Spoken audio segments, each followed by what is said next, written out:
प्रधानमंत्री जी, अयोध्या में राम मंदिर बना, रामलला की प्राण प्रतिष्ठा हुई, देश में शांति और सौहार्द का माहौल रहा।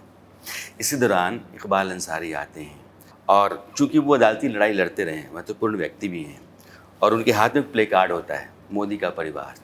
ये जो तस्वीरें होती हैं, घटनाएं होती हैं, इस बात का संकेत देती हैं कि आपकी जो इंक्लूसिव पॉलिसी है उसके साथ माइनॉरिटीज अपने आप को जोड़ रही है या तुष्टीकरण की उधर की जो नीति है उससे अपने आप को दूर कर रही है। राम मंदिर, इकबाल अंसारी का उल्लेख किया तो मैं एक एपिसोड आपके सामने रखता हूँ। देश आज़ाद होने के बाद तुरंत राम मंदिर बनना चाहिए था। इतने सालों तक नहीं बना क्योंकि उनको लगता था कि अगर राम मंदिर बनेगा तो उनकी वोट बैंक पर तकलीफ हो जाएगी। अदालत में आखिरी तक उसको रोकने के लिए भरपूर प्रयास हुआ और ये फैक्ट्स है कि कांग्रेस ने ही इसमें रुकावटें डाली जी। उसके बावजूद भी राम मंदिर का जब कोर्ट का जजमेंट आ गया, सुप्रीम कोर्ट ने एक ट्रस्ट बनाया। वो ट्रस्ट के लोग बाकी पुरानी सारी बातें भूल करके कांग्रेस के लोगों को इनविटेशन देने गए।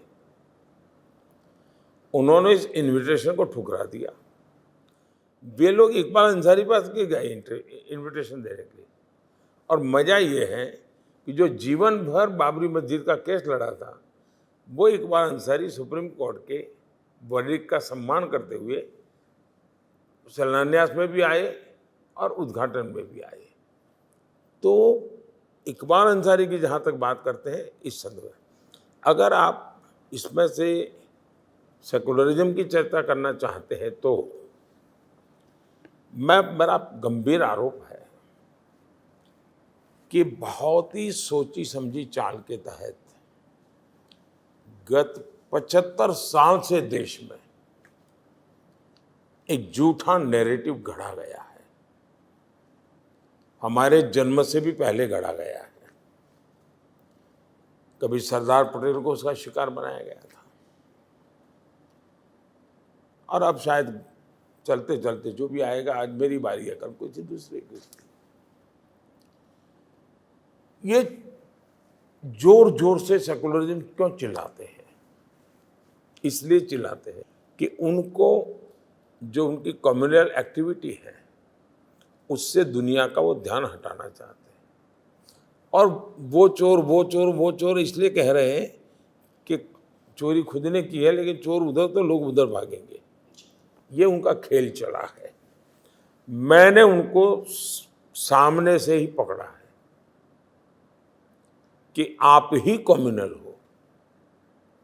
भारत का संविधान आपको सांप्रदायिक तौर तरीके के लिए अनुमति नहीं देता है। और मैंने ऐसे सैकड़ों उदाहरण निकाले हैं।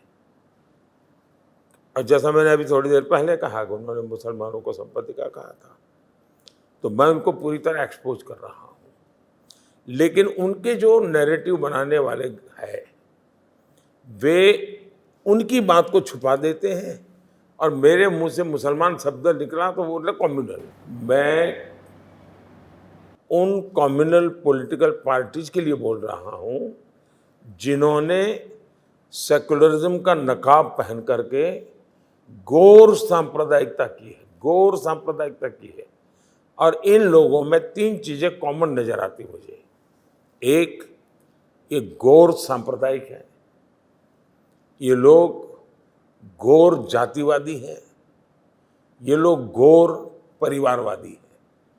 ये 3 चीजें इतनी भरी पड़ी है इनके अंदर, वो इसमें से बाहर नहीं निकल सकते। प्रधानमंत्री जी, आपकी सरकार सबका साथ सबका विकास के सिद्धांत पर चलती है। सरकार की कल्याणकारी योजनाओं का फायदा हर लाभार्थी को बिना किसी भेदभाव के मिलता है, चाहे वो किसी भी जाति, धर्म, पंथ, संप्रदाय का हो। लेकिन आपका विपक्ष कहता है कि मुसलमानों को सरकार की कल्याणकारी योजनाओं का उतना फायदा नहीं मिलता है जितना मिलना चाहिए। आप पहले व्यक्ति हो जिससे मैं ये सुन रहा हूँ। मेरी सरकार की विशेषता है, उसको आज तक किसी ने ये आरोप नहीं लगाया है कि किसी स्कीम में भेदभाव हो रहा है। विपक्ष कहता है आपका। विपक्ष ने भी नहीं लगाया। मैं बताता हूँ, आप पहले इंसान है जिसके मुझसे मैं सुन रहा हूँ। मैंने अब तक किसी से ये नहीं सुना है, क्योंकि सबको पता है कि मेरे यहाँ, और मुसलमान खुद कहते हैं कि भाई हमें तो सारे लाभ मिल रहे हैं सब मेरे। इसका कारण है मेरे दो सिद्धांत हैं। एक 100% सैचुरेशन। अगर मान लीजिए गरीब को घर देना है तो भाई टुकड़ों में मत करो, 100% सोचो। जब 100% होता है तो फिर भेदभाव कहाँ आता है भाई। मुझे गैस कनेक्शन देना है तो मैं कहता हूँ 100%, शौचालय बनाना है 100%, नल से जल देना है 100%। हाँ, किसी को जनवरी में मिलेगा, किसी को अप्रैल में मिलेगा, किसी को नवंबर में मिलेगा, लेकिन योजना सबके लिए होगी 100%। और मैं मानता हूँ सेकुलरिज्म सच्चा इसी में है कि आप 100% करते हैं। सामाजिक न्याय सच्चा इसमें है कि आप 100% करते हैं। तो मेरे तो मिशन ही 100% का है, सैचुरेशन का है। तो ये आरोप वैसे किसी ने किया नहीं, कोई किसी में हिम्मत नहीं है।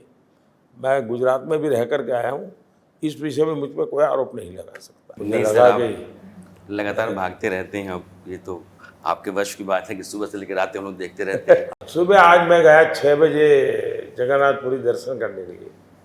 सर, ये जो रोड शोज होते मैं आया हैं, हूँ, तिरुवनंतपुरम में हो, काशी में हो, पुरी में हो, ये जो जन सैलाब होता है, ये दीवानगी की हद से आगे जा करके आपको पसंद करता है। आप देखते तो होंगे तस्वीरें, तो अंदर अनुभव भी करते होंगे। ऐसा है कि मैं अनुभव ये करता हूँ कि मेरी जिम्मेवारी बढ़ रही है। और दूसरा मैं देख रहा हूँ कि चुनाव की ओनरशिप जनता जनार्दन ने ले ली है। हम पॉलिटिकल पार्टियां चुनाव नहीं लड़ रहे हैं, जनता ने ओनरशिप ले ली है इस चुनाव की, और नतीजे भी जनता की इच्छा से ही आने वाले हैं।